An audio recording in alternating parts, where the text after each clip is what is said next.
Hello guys, तो स्वागत है आप सभी का शैडो मांगा रिकैप में। तो लास्ट एपिसोड में अपन सभी ने देखा था बाई उस मॉन्स्टर को अपने पीछे पानी में लेके आ गया होता है। चिल्लाते हुए बाई बोल रहा होता है, चीन अभी हमारे पास में मौका है, फटाफट से अटैक करो। तो अभी जो चीन होती है अपने बिलों का यूज करते हुए मॉन्स्टर को पकड़ लेती है और अपनी बिलों से दबाते हुए मॉन्स्टर को वहीं पे खत्म भी कर देती है। शॉक होते हुए जिलिंग बोल रहा होता है कि आखिर यहाँ पे चल क्या रहा है। मेरे को लगा था ना कि यहाँ पर इस मॉन्स्टर को मारने में इन लोगों को बहुत दिक्कतें आएगी और पक्का से हेल्प मांगने के लिए ये लोग मेरे पास भी आएंगे, पर इन लोगों ने तो यहाँ पर इस मॉन्स्टर को काफी इजीली मार दिया। सच कहूँ तो मैं भी इस मॉन्स्टर को ना इतना इजी नहीं मार पाता, मेरे बफ के बावजूद भी ये मॉन्स्टर इतना इजीली मारा गया। सच में इन बच्चों के ऊपर ना मुझे बहुत ही गुस्सा आ रहा है, ये कमीने ना बिल्कुल भी नॉर्मल नहीं है। वहीं बाहर हम देखते हैं सभी लोगों ने इस फाइट को देख लिया होता है। सारे बंदे बोल रहे होते हैं कि बाई के पास में न्यूक्लियर वॉर प्रोफेशन है, अगर वो इस लाइन से सामने से फाइट करता तो उसे पक्का से फाइट करने में ना काफी दिक्कतें आती। लेकिन ऐसे में उसने यहाँ पर बहुत ही कमाल का दिमाग लगाया और वो अपने साथ में इस मॉन्स्टर को लेके पानी में एंटर कर गया। और सभी को पता है ना कि पानी के अंदर फ्लोरेबिलिटी बहुत पावरफुल बन जाती है, इसी वजह से चीन इस मॉन्स्टर को काफी इजीली मार पाई। टीचर बोल रहे होते हैं कि इन दोनों बच्चों ने ना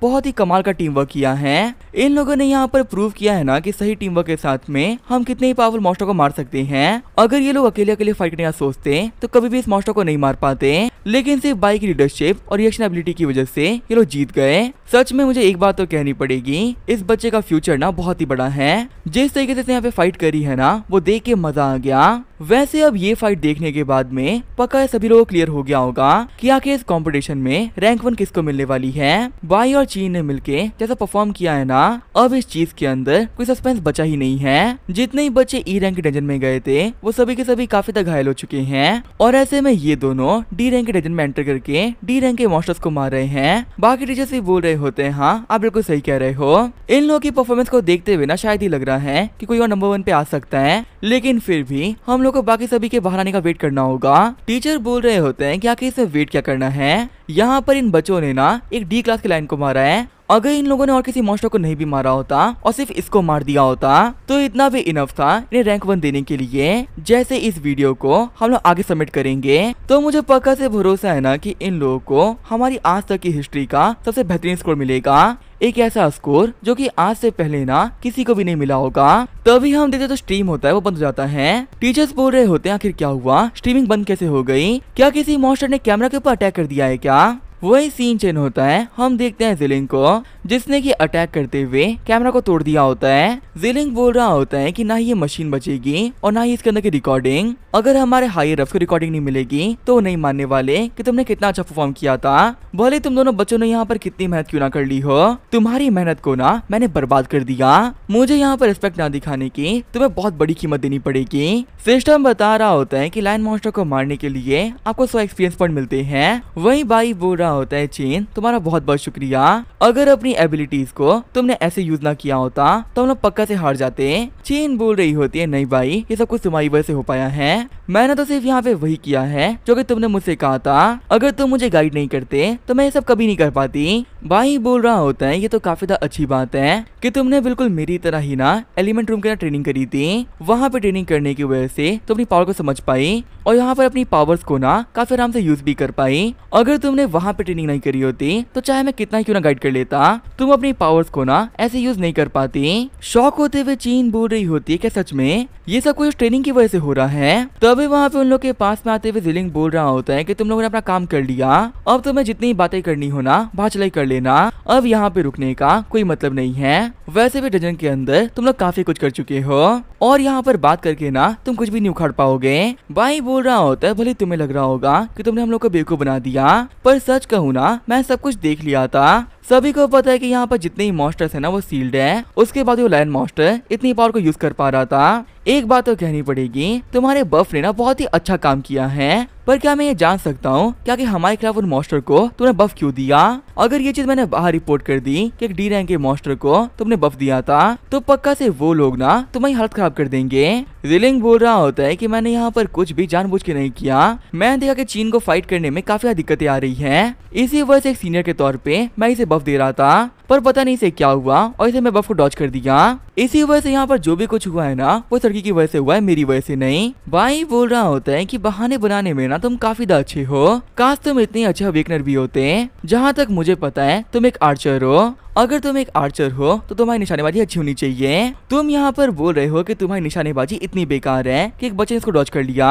चीन बोल रही होती है अब जाके मेरे को समझ में आया कि आखिर अल्टीमेट कैंपस के अंदर तुम सिलेक्ट क्यों नहीं हो पाए थे, तुम्हें तो निशान लगाना ही नहीं आता, इसी वजह से उन लोगों ने ना तुमको रिजेक्ट कर दिया था। चिढ़ते हुए जिलिंग बोल रहा होता है लड़की आगे तुमने क्या बोला, क्या तुम यहाँ पर मेरी एबिलिटीज के ऊपर शक कर रही हो। आगे आते हुए भाई बोल रहा होता है तेरी एबिलिटी का तो मुझे नहीं पता, पर अपनी एबिलिटीज के ऊपर हमें बहुत भरोसा है, अगर तू आगे बढ़ाना तो तेरे लिए बिल्कुल भी अच्छा नहीं होने वाला। तब जिलिंग होता है वो चिढ़ते हुए वहाँ जाने लगता है। जिलिंग बोल रहा होता है कि तुम दोनों ही ना बहुत ही बदतमीज हो, तुम लोग को बुलाने कोई मतलब ही नहीं है, यहाँ पर कुछ मॉन्स्टर्स को मार के ना तुम बहुत ही होशियार बन रहे हो, तुम्हें नहीं पता कि आगे आने रास्ता कितना खतरनाक और कितना मुश्किल है, अगर तुम ऐसे खुद से पावरफुल और घमंड दिखाओगे ना तो जिंदगी में कुछ भी नहीं कर पाओगे। ये बोलते हुए जिलिंग वहाँ से बाहर निकल जाता है। वही बाहर निकलते हुए भाई भी नोटिस करता है कि जो कैमरा है वो टूट चुका है। जीन बोल रही होती है सीनियर ना एक नंबर कमीना था, मेरे को तो इसके ऊपर काफी ज्यादा गुस्सा आ रहा है। वैसे भाई आखिर तुम्हें क्या कर रहे हो, हमारा जो काम था ना वो हो चुका है, हमें चलना चाहिए। भाई सोच रहा होता है आखिर जो कैमरास थे वो कैसे टूट गए,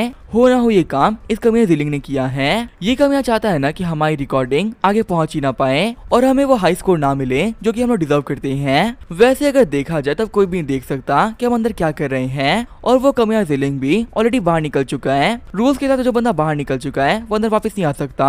इसका मतलब ये है कि मेरे पास में ना काफी ज्यादा अच्छा मौका है कि मैं बाकी मॉन्स्टर से फाइट कर सकूं। पक्का से अभी सारे के सारे लोग ना लाइव स्ट्रीम देख रहे होंगे और किसी का भी ध्यान इस चीज पे नहीं होगा कि अभी हम लोग क्या कर रहे हैं। इसका मतलब मैं यहाँ पे डी रैंक के मॉन्स्टर से फाइट कर सकता हूँ। चलो कम से कम वो कमीना यहाँ से जाते आते कोई तो अच्छा काम करके गया, उस कमीने ने ना मेरी बहुत बड़ी हेल्प कर दी। अब मैं यहाँ पर वो काम कर सकता हूँ जो ये करने के लिए मैं यहाँ पर आया था। चीन बोल रही होती है भाई आखिर तुम क्या बोल रहे हो, तुम क्या करने के लिए आए थे और क्या करने की सोच रहे हो।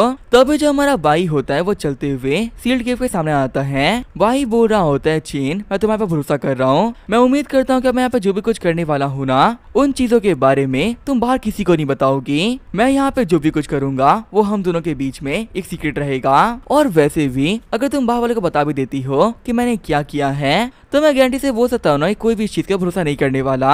शौक होते हुए चीन बोल रही होती है क्या तुम कुछ ऐसा करने वाले हो जिसके ऊपर कोई बिलीव नहीं करने वाला, वहीं आके तुम क्या करने की सोच रहे हो मुझे ही बताओ। तभी भाई को याद आ रहा होता है कि लास्ट टाइम जब उसने कियाशन से फाइट करी थी तब उसने कियाशन को ट्रेनिंग मेथड बढ़ाने के बदले में कुछ मांगा था, और वो चीज और कुछ नहीं बल्कि एक मैजिक क्रिस्टल था। इस क्रिस्टल का यूज करते हुए वो सील्ड केव को अनसील कर सकता है और वहाँ के सारे मॉन्स्टर्स को बाहर निकाल सकता है। भाई बोल रहा होता है मैं इस केव की सील को हटा रहा हूँ, अब जल्दी इस केव के जितने ही मॉन्स्टर है ना वो बाहर आएंगे और हम उनसे फाइट करेंगे। शौक होते हुए चीन बोल रही होती है क्या तुम यहाँ पर इस केव को अनसील कर रहे हो। भाई तुम्हें ये तो पता है ना कि इस केव के अंदर जितने ही मॉन्स्टर्स हैं वो सारे डी रैंक पर है। यहाँ पर एक डी रैंक के मॉन्स्टर को खत्म करने में हम लोग को इतनी दिक्कतें आई, अगर डी रैंक से भरे हुए मॉन्स्टर्स की केव को तुमने अनसील कर दिया तो आखिर उन सारे मॉन्स्टर्स से हम लोग कैसे फाइट करेंगे। भाई मेरी बात मानो, तुम बहुत बड़ी बेवकूफी कर रहे हो, हम लोग भले ही पावरफुल पर इतने पावरफुल भी नहीं है कि बहुत सारे मॉन्स्टर से फाइट कर लें। तभी जो हमारा भाई होता है वो चीन की बात को नहीं मानता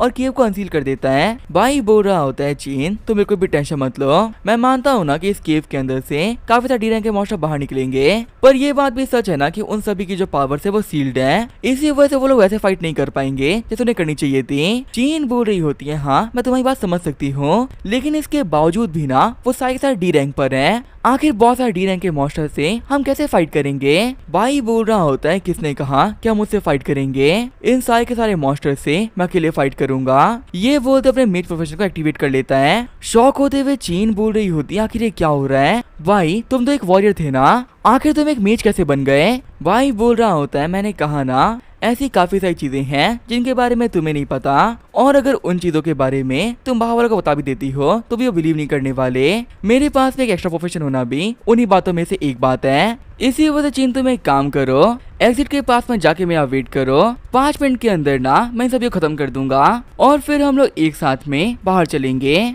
तभी हम देखते हैं काफी सारे लायन मॉन्स्टर केव के अंदर से बाहर निकल जाते हैं। घबराते हुए चीन बोल रही होती है भाई अपना ख्याल रखना।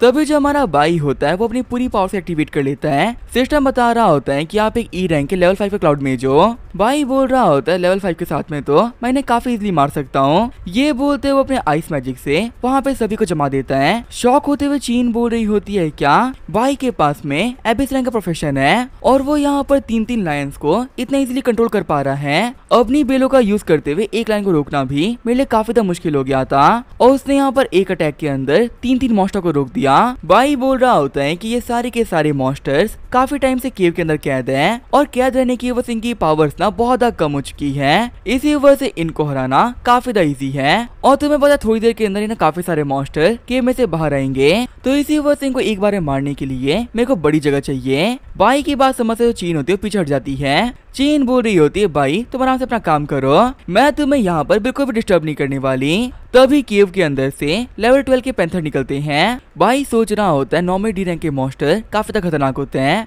पर सील होने की वजह से इनकी स्ट्रेंथ ना काफी ज्यादा कम हो गई है। मेरे को याद है उस मंकी मॉन्स्टर से फाइट करने में मेरे को काफी दिक्कतें आई थी पर भले यहाँ पर इन लोगों का लेवल उस मंकी मॉन्स्टर से ज्यादा का हो लेकिन इन सभी की जो पावर है वो उसके मुकाबले आधी भी नहीं है। तभी जब भाई होता है मैजिक का यूज करते हुए पैंथर को जमा देता है। भाई सोच रहा होता है मेरे पास में यहाँ पर आइस जनरेशन की स्किल है, मैं एटमॉस्फेयर के पानी को खींचते हुए उससे आइस बना सकता हूँ और इसी वजह से मेरे पास में आइस की ना बिल्कुल भी कमी नहीं पड़ती। सबसे पहले मुझे यहाँ पे मॉन्स्टर को रोकना है और फिर उन पे अटैक करना है। तभी भाई नोटिस करता है कि उसके पीछे से एक मॉन्स्टर आ रहा है। इसी वजह से वो स्विच करते हुए न्यूक्लियर वॉरियर बन जाता है और बहुत ही स्पीड के साथ में उस मॉन्स्टर के सामने से गायब हो जाता है। भाई सोच रहा होता है इसी का लगा था कि मेरे पास स्नीक अटैक कर लेगा। इसे नहीं पता ना कि मेरा वॉरियर प्रोफेशन काफी ज्यादा फास्ट है, ये मेरी स्पीड की बराबरी ना कभी नहीं कर सकते। फिर वो उस मॉन्स्टर के ऊपर आते हुए आइस जनरेशन का यूज करता है और उस मॉन्स्टर को आइस में जमा देता है। चीन सोच रही होती है भाई अपने प्रोफेशंस को ना लगातार स्विच कर रहा है और उसके एक्स्ट्रा प्रोफेशन उसे फाइट में काफी ज्यादा हेल्प कर रहे हैं।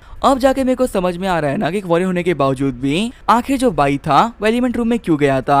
असल में वो वहाँ पे गया था ताकि अपनी मिलिट्री स्किल को वो ट्रेन कर सके। सच में हमारा भाई ना काफी ज्यादा मिस्टीरियस और पावरफुल है। जब वो ट्रेनिंग कर रहा था तब उसने किसी को पता नहीं चलने दिया कि उसके पास में एक्स्ट्रा प्रोफेशन है और सच कहूँ तो एक मेज के प्रोफेशन को ना वो मुझसे बेहतर समझता है। हम मेजर्स के पास में पावर होती है कि हम नेचर की फोर्स को कंट्रोल कर सके, चाहे फ्लोरा मैजिक हो या फिर आइस मैजिक। बिना नेचर की हेल्प के ये सब अधूरे हैं पर नेचर की पावर को यूज करने के बावजूद भी मैं ना बहुत ही कम बिलों को बाहर निकाल सकती हूँ और थोड़ी देर पे मैं काफी थक भी जाती हूँ। मुझे बार बार अपनी पावर को रिचार्ज करना पड़ता है और लॉन्ग रेंज अटैक के अंदर मैं बिल्कुल भी अच्छी भी नहीं हूँ। सच कहूँ तो मैं तो एक फुल टाइम मेज हूँ लेकिन उसके बावजूद भी अपनी स्किल्स को वैसे यूज नहीं कर सकती जैसे कि बाई कर रहा है। सच कहूँ तो एक मेज के लिए बड़े अटैक करना मुश्किल नहीं है, उसके लिए मुश्किल होता है अपनी पावर कंट्रोल करना। और जैसे भाई अपनी पावर्स का यूज करते हुए यहाँ पे फाइट कर रहा है उसको देख के लग रहा है ना कि उसने स्किल को मास्टर कर लिया है। वो हर एक मॉन्स्टर के हिसाब से अलग अलग अटैक कर रहा है, कभी वो यहाँ पे मॉन्स्टर्स को जमा रहा है और कभी उन पे आइसस्टोन से अटैक कर रहा है। ऐसे मैजिक को यूज करते हुए ना मैंने आज से पहले किसी को भी नहीं देखा। सच में जो भाई है वो एक जीनियस है, चाहे इसके पास में कोई प्रोफेशन क्यों ना हो ये किसी प्रोफेशन को पल भर में मास्टर कर लेता है। मैं कह सकती हूँ ना कि मैं जितने भी लोगों को जानती हूँ उन सभी में भाई सबसे बड़ा जीनियस है और ये फ्यूचर में क्या करेगा ना ये किसी को भी नहीं पता। अब इसके आगे क्या होगा वो हम देंगे नेक्स्ट एपिसोड में। तो तब तक के लिए बाय और स्टे ट्यून।